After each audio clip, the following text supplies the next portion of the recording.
This is Leafs Morning Take with Nick Alberga and Jay Rosehill. Now we've got a fight started here right off the bat with Rosehill. 30 minutes of live, non-stop Leafs talk starts now.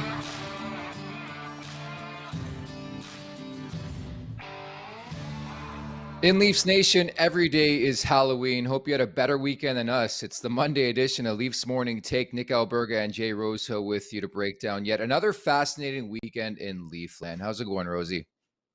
I don't know, not bad, man. How much time do we got for this one is the question I got. We have whatever time you need allotted. We have it for you, Rosie. You take the floor. Start things off for us, please. It's a therapy session on this Monday, this Halloween. Yeah, I mean, I've been trying to stay positive, this whole go, but that road trip, especially that the California part, it's just it's worrisome. It's trouble, and the only thing that gives me a little bit of hope on this group is that they've done this last year already, and they're able to pull themselves out of it to a certain degree.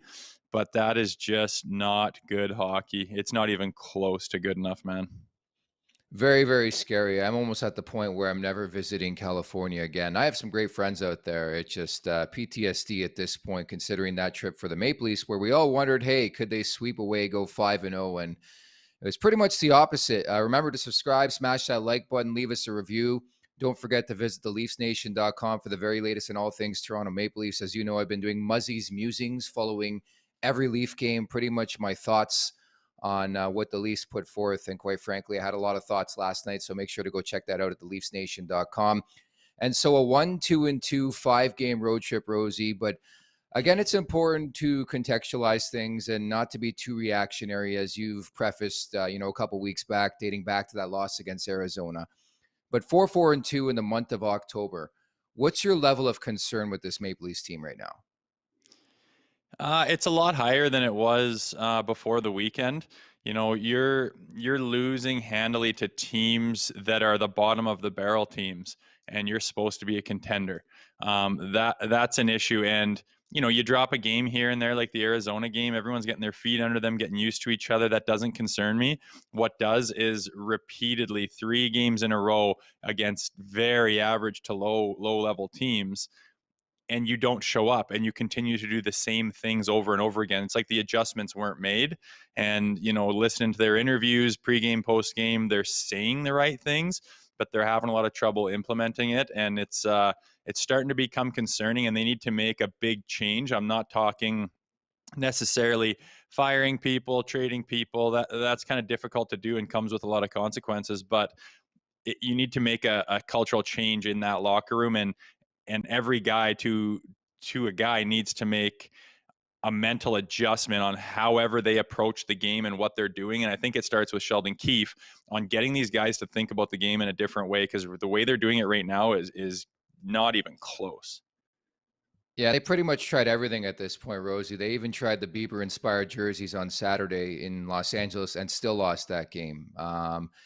I know every team deserves a mulligan, but to get a mulligan per week is just not fair in my world, especially considering a lot of people, their expectations were heightened for this Maple Leafs team, have been for the last X amount of years. With that in mind, let's get over the boards.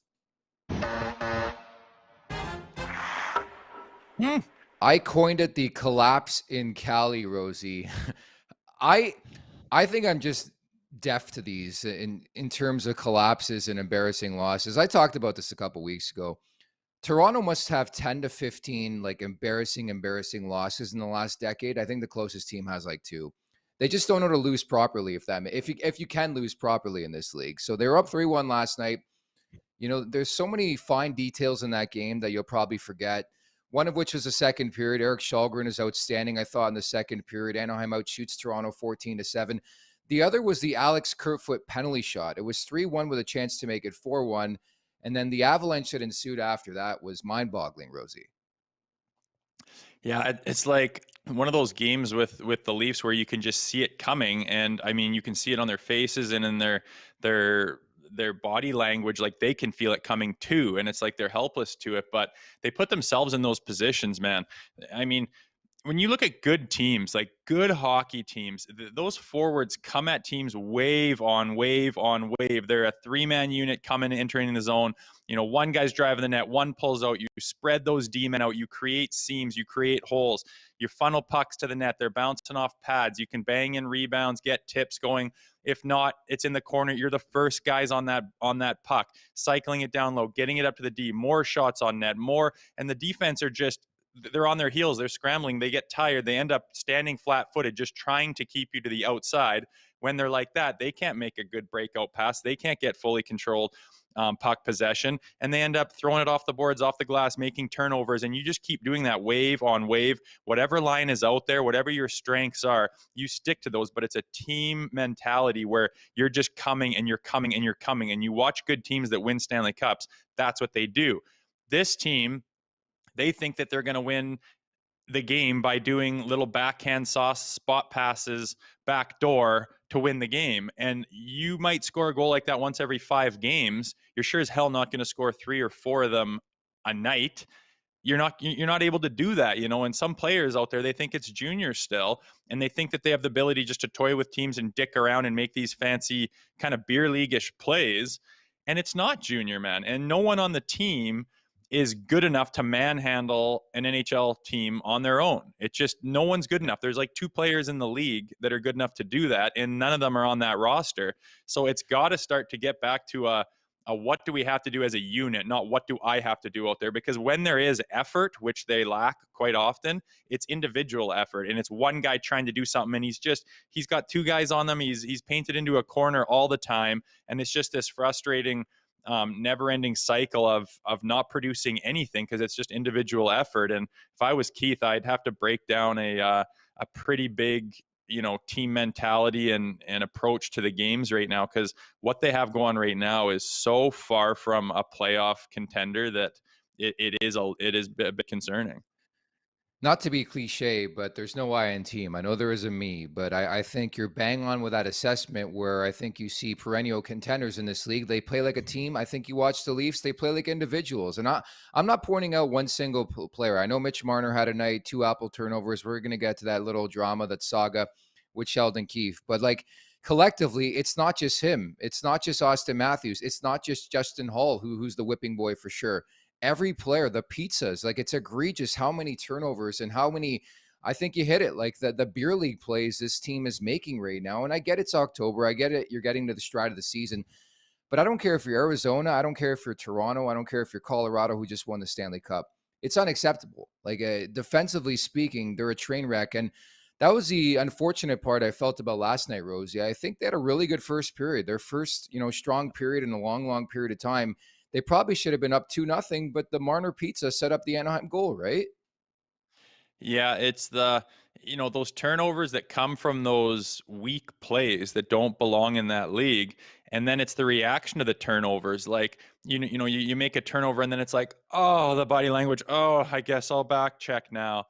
And in that league, the biggest thing I noticed from leagues below the NHL to the NHL is the transitional game is so goddamn fast and deadly that when that puck changes possession, it is gone the other way so damn fast. And that's why those turnovers are so crucial. And especially with this team with, some struggling defensemen and whatnot, if you're making a lot of turnovers and you don't have the guys to cover and you're not even covering each other as forwards, and, it's a lot of individual things, like I said, it's going to go your other way and it's going to go in the back of your net. And it does quite often. And you just don't have the ability to keep up with that. You can't win games 6-5 all the time because you're not scoring at a rate by the way you're playing and the way your forwards are playing. So it's just a combination of issues right now that are compounding each other, and it adds up to a handful of ugly games so far. That's for sure. Well, good riddance to October. Again, the Maple Leafs back in action on Wednesday. And just again, to contextualize things and compare and contrast, the Maple Leafs team last year was 4-4-1 through October. But again, it just has a different feel. I think it's just more so the way they're losing and who they're losing to, where every night they're not even playing the best teams yet. And they're getting their floor and their asses handed to them, which is, again, it's scary. And we'll see over time what does transpire over the next couple of weeks if this doesn't rectify itself. I referenced the Marner and Keith situation. You don't think this team is broken, Rosie? A 3-2 lead in the third period. You can sense the game changing even in the second period. And Sheldon Keefe calls a timeout, and it seems like he singled out Mitch Marner, but I think it was justified. How'd you feel about it? Yeah, for sure. And I mean, you got to hold your players accountable like this, like with his comments that he made a week or two back, that he felt he had to walk back. I think by the reaction of Matthews and Marner, that they do understand that they're men. This is an NHL. I don't think you're going to break your team by calling out guys. It's already, like you say, there's broken issues right now. And if you don't rectify them and you don't address them, you're going to continue to make them. And Marner was not good enough, and he kind of seems like a boy out there, not a man. He seems like he's back in Lundo playing in the O, and he thinks he can just do his thing out there and make those mistakes, but he's good enough to just take over and make up for all of them. Well, you can't in this league, Mitch. You're a phenomenal player. You're an elite hockey player, but you're not good enough to win games on your own and make those kinds of mistakes. Like, it's just there's two guys in the league, maybe one, that can do that kind of thing. So he needs to be addressed, and he needs to change his mentality. And I need him. You need him to know that he is strong enough and confident enough that he can handle that kind of, finger pointing without going into a shell and falling apart and losing your game and your confidence. And that is a tightrope that coaches are walking these days with these younger players. It seems like, you call them out or shine a little bit of a light on them and they just completely self-destruct. I don't think Marner is that way. I think he's stronger than that. He's got the confidence to hold it. And I think if you asked him, honestly, he knows his stuff isn't good enough. And it's just a matter of whatever he has to do to fix it, he needs to do it. But I have no problem with calling out your player. It wasn't a big obvious thing. I mean, we dissect this stuff with a fine-tooth comb, and yeah, he looked like he kind of pointed at Mitch there for a second, whatever, but he's not good enough and he knows he's not good enough. So I think you got to address it. And I imagine it's even more so behind closed doors with individual meetings and breakdowns with lines and whatnot. There's going to be some addressing happening today. It has that country club feel, but I'm happy you brought that up. Being a former player in this league, a former Leaf, what happens behind the scenes when, I don't even know if you want to call it a situation, because again, I thought it was justified. He made two terrible, terrible plays that lead to Anaheim goals, and then ultimately it does cost him in the long run and losing this hockey game. What happens behind the scenes between the player and the coach? Yeah, well, they're going to go through video, and they're going to sit as a team. They're going to break down video, and they're just going to show things. And, depending on the coach and who puts it together, it's going to be that'll determine whether it's individual guys that are called out. You're going to be stopping the video saying, look at this. This is what we're talking about. Here it is. Can you see it? Do you agree? This is happening all the time. Here's 3 clips of it happening, and you have to prove it to them, like, this is what we're talking about, so we're all on the same page. It's up to the coach on how badly he wants to pick a single guy apart, but you're going to have that with the whole team. You're going to have that with the power play, with the PK. The defense are going to have their own video sessions, and I imagine that Keefe will have a one-on-one with certain players, whether it's just after practice having a bullshit by the water bottles, or whether he'll call them into his office or whatever. And that's up to that coach to decide how that player needs to be handled. But absolutely, there's going to be breakdowns. There's going to be, video. You're going to go through it, and you're going to have private conversations with guys, and everyone's going to be on the same page for the most part. But it's one of those things you can't really force 20 guys to do the same thing. And that's why these team sports are difficult. And that's why this is frustrating, because this team is better than this, but collectively they just seem to get into these brutal ruts. And, it's going to take something to shake it up. And like I said, they did that last year. They pulled themselves out of it to a degree. I mean, 115 points after a shit start is saying something. So they are capable, but you can't keep putting yourself in this position, because it's just scar tissue.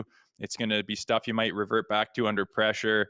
And obviously the team that did it last year didn't get it done in the playoffs. So, the more points you let slide, the more they're going to matter come March and April. So, they want to pull themselves out of this quick. Oh, you didn't know? We're blaming Nick Robertson for everything now, right? He got benched on Saturday. I think played just a shade over 8 minutes last night.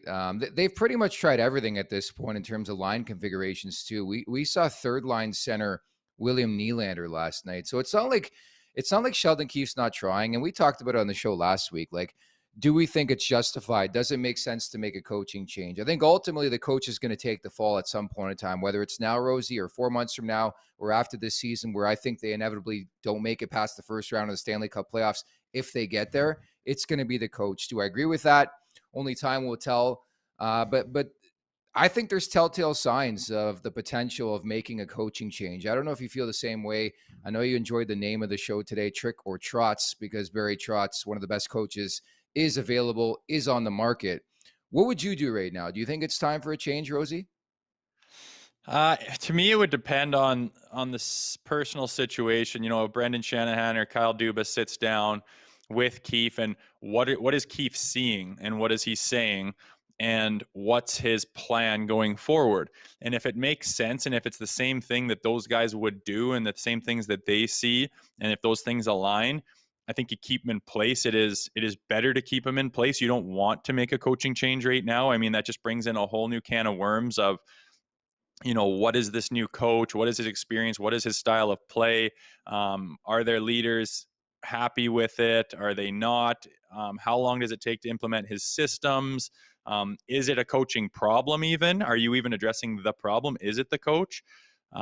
So a lot of those things would come into play. Right now, I hope that they don't fire Keefe, but I hope that, you know, they do make a drastic culture change in how they approach things. Maybe they totally shake up their system that allows guys to kind of focus on the important things a little bit more. But Yeah. I know Dubas is keeping his eyes open, and it's very difficult to make a trade in the salary cap era, especially this time in the season.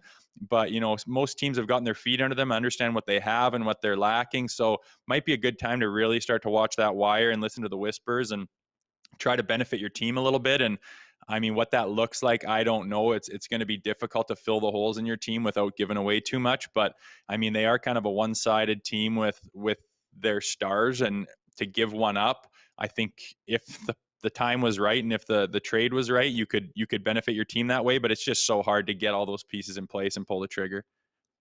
Rosie, it's a finger point business. I'll just be blunt about it. You have to point the finger somewhere. If you're not going to point the finger at the coach, then ultimately it's the general manager where I feel the finger should be laid at the most. I mean, where do you want to start? The Matt Murray decision, knowing the resume, the body of work, gets hurt a couple games in. I understand it's a volatile position and you can't sort of throw stones that way. But just, you know, outside of the Ilya Samsonov addition, can you name one player that really has exceeded expectations so far in terms of offseason pickups? I think it's wishful thinking if you're looking to make a blockbuster trade right now. It's a flat cap era. The cap might go up significantly next summer. These are type of trades you make in the offseason, but these are type of trades that are in reaction to losing again in the first round of the Stanley Cup playoffs, which has been a theme for this team for the last 2 decades. I think it was inexcusable the offseason they had to begin with, whether it be change, whether it be a trade. They didn't address anything. They ran it back. We love that quote. And to me, just that whole thing a couple of years ago about killer instinct, and here we are 2 years later, and this team still lacks killer instinct. So I think it's incumbent, it's indicative on somebody, and that would be the general manager. Do you agree with that? To a degree, you know, it's easier said than done. Like, say you put a different general manager in there this summer, what moves did he make? What moves would he have made? You're only as good as what I would just add that this general manager is stubborn to break up the core guys, and it's quite clear how many kicks of the can have they had in the Stanley Cup playoffs where they can't win a series, can't score that big goal. I think it's time to make a trade and involves one of those players. And by process of elimination, in my opinion, it's not going to be Tavares. It's certainly not going to be Matthews. I think at that cap hit, it would be tough to move Willie Nylander. So ultimately, you look at Mitch Marner. Yeah, if you're going to make a big move, Marner's the guy that I see making the most sense. I just look at this core and why is he hesitant to break up the core? I mean, it's a really good core, solid core, quality players, and it's just the pieces around them and getting them all working together is the difficult thing. And obviously, they're not doing that to a degree. But every single roster that every single GM has iced, going back to what has not got the job done, right?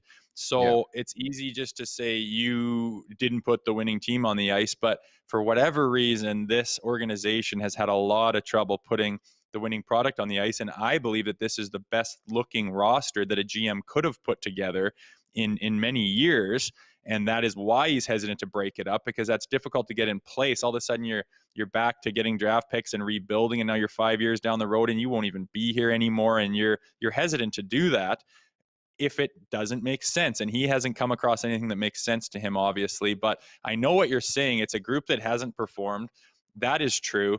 I just hold out hope that within that locker room, those players can find a way to get the gel going and to click together, where you're starting to rattle off those wins like they were last year. You got to be able to access that more often, and you got to let that be your identity.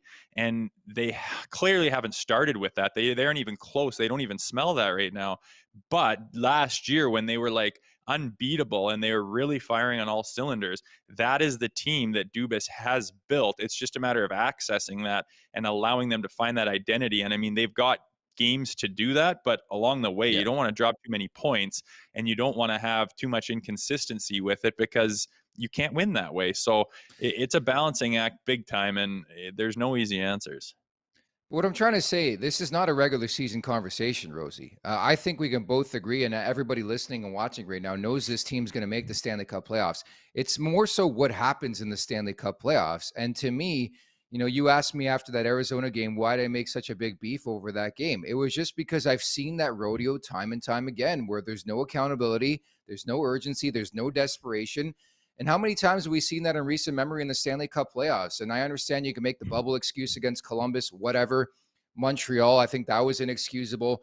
The Boston games, like there's a laundry list of just disappointments. And I think, speaking from the Leaf fan perspective, there's just been so many feelings like that, so many losses like that, where you're like, what's up? Like, why didn't this team show up? That I think it's fair to question Kyle Dubas and the roster he's put together, because it's quite definitive and clear that the players he's had in place, at least the core, just can't get the job done. Like, I think it's a fair assessment, don't you?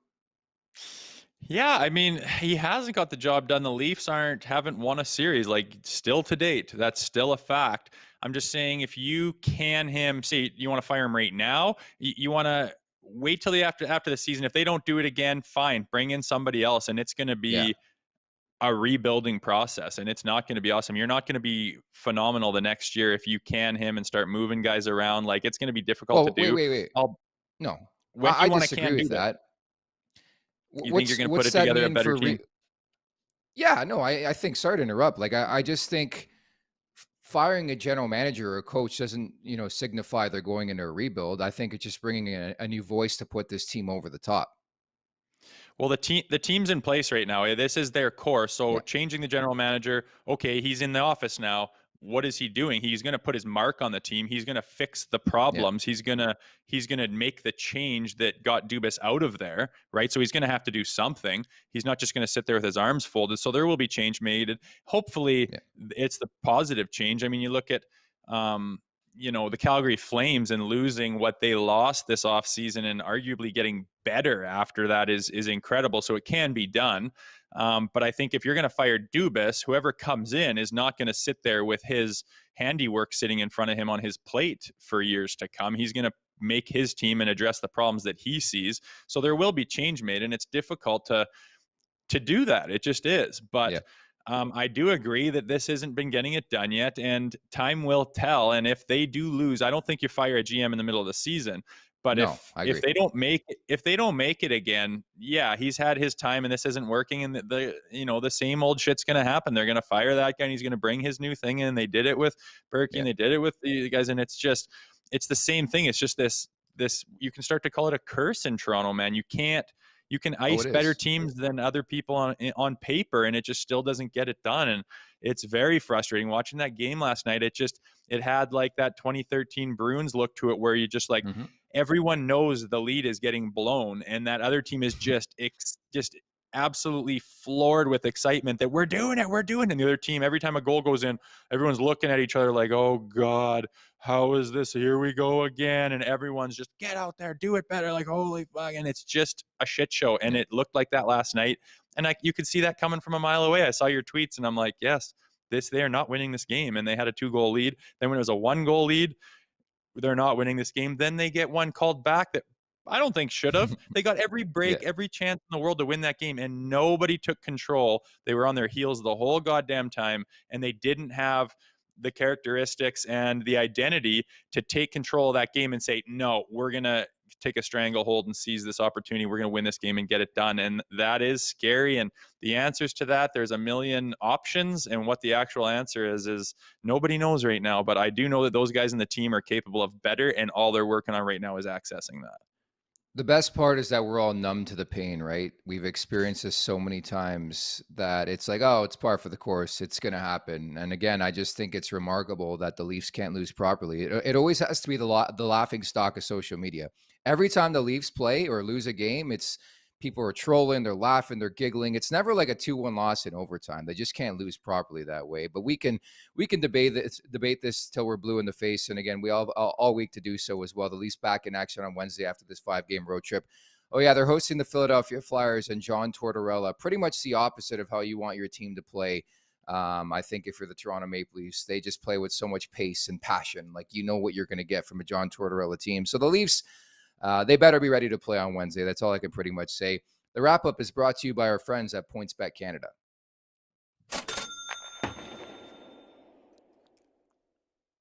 I should preface, Rosie, by saying that I don't really have a feel on the NHL betting market tonight. I believe it's just 3 games. Having said that, if I were to lay some coin, it would be on the Carolina Hurricanes puck line. They're at home to the Washington Capitals. The Canes 6-2-1 in the season. They're an absolute wagon, one of the better teams in the NHL. And on top of that, the Washington Capitals are really, really banged up right now. I know John Carlson got hurt the other night. So did TJ Oshie. Nick Backstrom's out of the lineup right now.